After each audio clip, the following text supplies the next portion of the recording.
Welcome to day one of my networking series, where this week, for the next 7 days, I am going to be sharing with you networking tips and best practices if you are a high achieving woman of color who is an introvert. Because I believe strongly in the power of networking. I believe your network is your net worth. And we, as introverted women, need to get on board with how we grow our networking effortlessly, without being exhausted, and without feeling like it's a lot of work. So, today, on day one, I want to talk about this comment that I hear most often from the clients that I work with. Networking feels fake, it feels forced, and it feels exhausting. You have probably felt that way. You feel like the traditional view of networking means that you have to have small talk, that you have to go to these big, grand events. But that doesn't work for everyone. I have, as a woman of color, been on the side of sitting around and watching all my extroverted friends be able to just go out and meet people and able to just like effortlessly meet somebody right away. But that isn't me. And sometimes I feel like I'm put at a disadvantage because I didn't collect all of the context while I was in the room. But the God to honest truth is sometimes when we go to these events, we can network all day, but we aren't getting a return on that energy that we put in, right? So I want you to know that it's not about going to all these big events. You don't have to do that as an introverted woman of color who wants to network. You do not have to do that. Also, I am a firm believer that small talk is empty talk. Okay? Small talk is so empty because it's like, okay, how's the weather? And you're like, yeah, it's sunny. Or, how did your weekend go? It was good. There is no like back and forth. There isn't an in depth conversation. And for most people who are introverts, the deep conversations matter. And so, again, you don't have to have small talk and you don't have to go to big events to excel at the networking game. I'm going to teach you about that this week. The second thing that I want to kind of bust right now is that the goal isn't about collecting a bunch of contacts. It isn't about just seeing how many people you can get and you can contact with and you can get numbers from, because that's not the point. The point is to build meaningful relationships that actually matter. I'll tell you an interesting story. Recently, my family, we went to Las Vegas, Nevada, because we were going for my daughter's volleyball tournament. She's part of a volleyball club. And when we went there, we went with my son, also, or two of my sons, and one is 15 years old. Where all these girls were coming up to my son and they were trying to talk to him. And there's this tradition of volleyball where they put like clothespins behind you on, they'll attach it to you without you even knowing. There's little messages on there, and girls kept putting it on my son without him knowing. I'm like, "Oh, you got another one. Oop, you got another one." And he was so embarrassed. Maybe embarrassed because he was in front of mom and dad, or maybe he just was the introverted person like his mom, right? And so as we were talking about it, he was like, "I don't want to talk to them. Like, I don't want to." Like, one girl even came up to him and wanted to give him a hug, right? I don't know what that tradition was, but she wanted to give him a hug. He was like, "Nah, nah, I'm not doing that." And as my husband and I were talking about it afterwards, what we said was like, when we were younger, because we are millennials, and when we were younger, we remember the boys, it was like a game about how many numbers you could actually walk away with, right? I mean, now in today's age, you can find out somebody's name and you just connect with them on social media. You never really have to have a conversation. But in our day, you actually had to have a conversation. You had to talk to someone. You had to introduce yourself, right? And it was a game for the young boys, to the point where they would get together afterwards and say, "How many numbers did you get? How many numbers did you get? Oh, I got five. I got 10. I only got one." And everybody would bust out laughing if you only got one and don't come back with none, right? Well, networking is not like that. Networking isn't about how many numbers you can get so that you could like come out with your swag and feel like you did it. It is not about that. And so I am busting this myth that you have to go to big networking events, that you have to be an expert at small talk, or even that you got to collect the most numbers in order to be a great networker. There are low pressure, unexhausting, genuine ways that you can network and feel natural as an introvert. What I want to tell you is that especially for women of color, through our ancestry, we believe in collectivism, collective cultures. We come together. It's not about individualistic cultures. And so when we talk about networking, oftentimes we feel like it's very individualistic. We feel like there is some part of us that means we're only trying to gain something. We're trying to take, it's transactional, which is not the way we have been brought up. It's not the way that we have been established in our cultures to be that way. We like the collectivism. We like to get to know someone. We like to figure out who they are. We like to connect on a deeper level.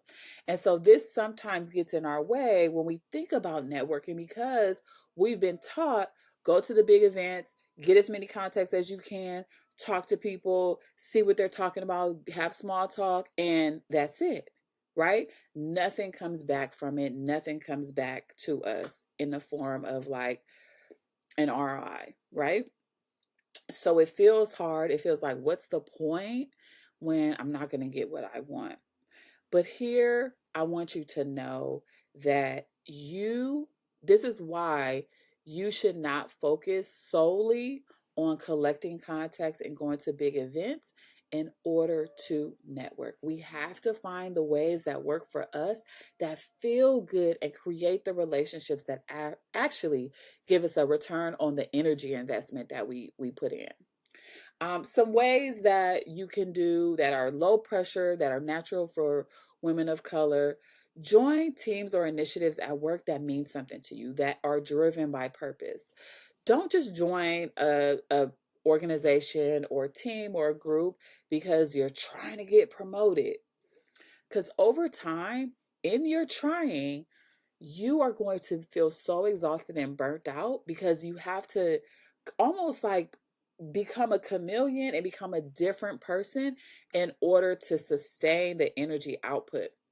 It's like if I were to join a team where it was all about public speaking all the freaking time, I would be exhausted, right? Because that's not who I am. That's not what I stand by. That's not intuitively who I want to be.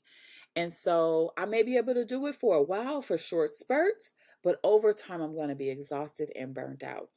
Now, I know you're probably thinking, Tashina, I see you talking all the time. You're on Instagram, you're on LinkedIn, you're on TikTok now, and you're coming to us today, right? I know you're probably thinking that right now.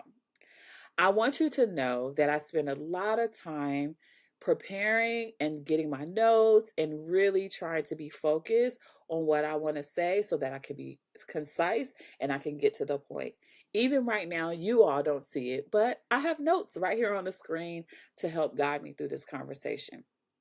So there are things that I have to do in order to present myself and to come up and to be here with you right now. However, I want you to know if this was like a Toastmasters and I had to do this all the time on the tick of a dime, I don't know if I would last. I think I would be exhausted immediately. So, join the team or the initiatives or the type of work that actually move you, that has a purpose, that doesn't feel like work when you do it. Okay.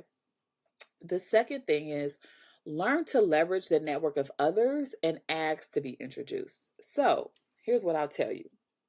Here's what I tell you about this. I oftentimes meet people through my husband. Okay. So he is an extrovert. He will literally go out and meet people and become friends with them and get to know a lot about them immediately. Okay. I would tell you he's a type 7 on the Enneagram. So if you know what Enneagram is, great. If you don't, a type 7 is the person who's like, I call the squirrel of the Enneagram. They're interested in everything and everybody. They're spontaneous, they're fun. The glass is always half full, always. Okay. And so he's able to meet people anywhere he goes. Well, a lot of times when we sign my kids up for sports and things like that, I'm not the parent who's going to go and introduce myself and say, hey, my name is Tashina. This is my son or this is my daughter. I'm not going to do that. However, my husband does. And I always, when he starts to make those connections, I say, introduce me. Let them know who I am. Like, can you show me, can you introduce me? I leverage his network in order to expand my own and to meet people. Just recently, we went to a basketball tournament for one of my kids, and he made this tight connection with one of the coach's moms.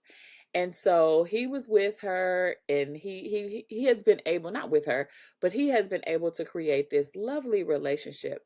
Well, yesterday, because I was able to leverage his relationship, oh my God, the conversation that we had was amazing. Chef's kiss, right? And I thought I would have never had this type of conversation had it not been for him introducing me. So leverage the network of others in order to expand your own network and to be introduced. So you don't feel like, what am I going to say? What do I do? What if they say this? What do I say back? You don't have to do that. Leverage other people's networks, okay?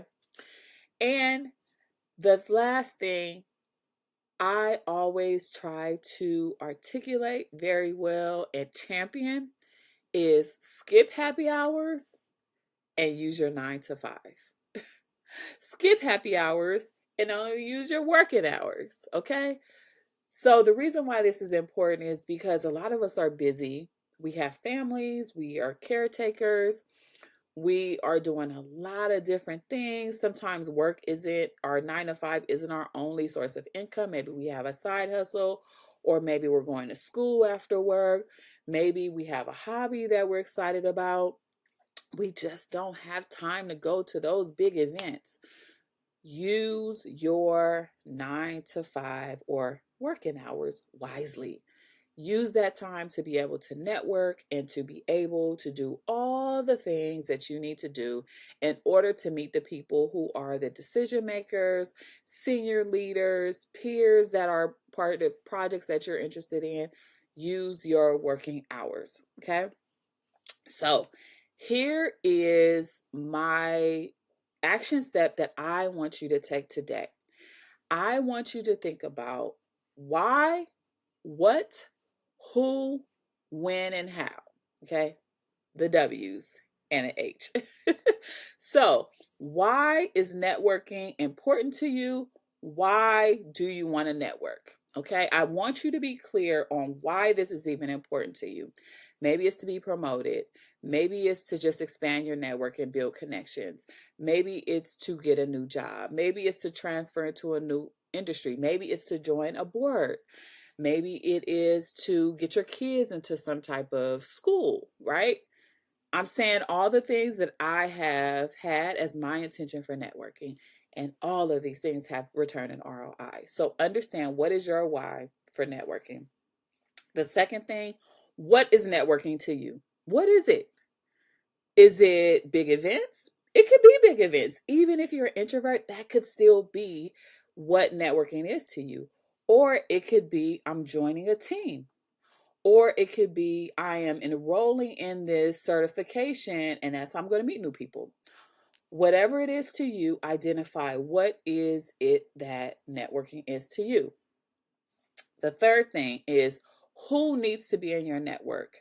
I want you to go on your LinkedIn, your Instagram, and I want you to just go through all your following, whether it's your followers or people that you are following. And I want you to say, who do I have on here that I'm connected to that I actually need to establish a greater relationship with. Sometimes we connect with people we have no idea who they are.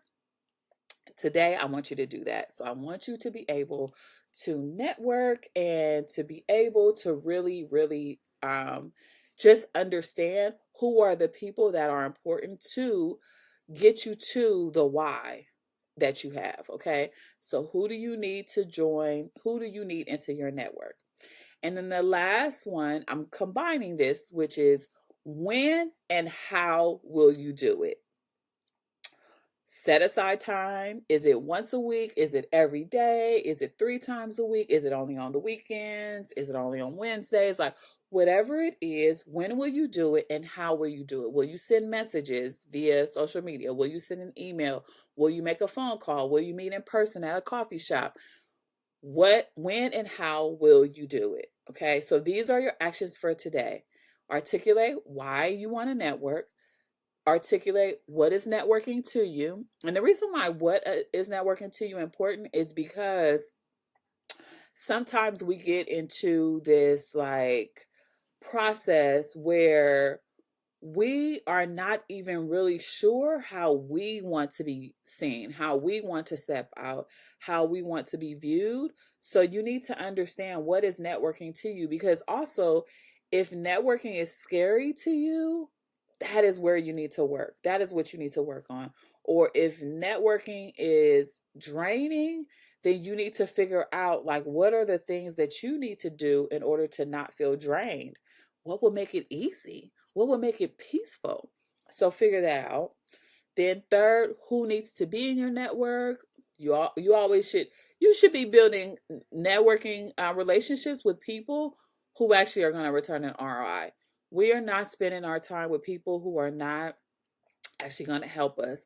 I'm going to talk about this later on the next couple of days. Is dating. Networking is like dating. And so you're not going to spend your time with someone who's wasting your time.